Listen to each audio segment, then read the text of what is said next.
Hello viewers, welcome back to my YouTube channel. আমি সম্রাট, তোমাদের পছন্দের বন্ধু।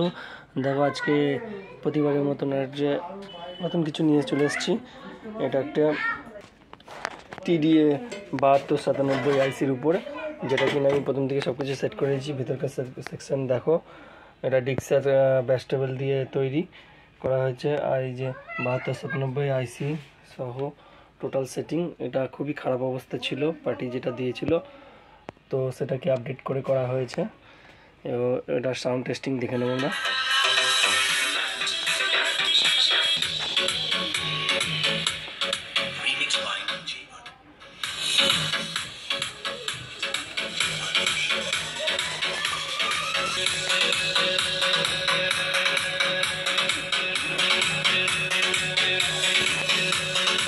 তো আজকের জন্য ভিডিও এই পর্যন্ত। আসছি নতুন ভিডিও নিয়ে, সঙ্গে থেকো।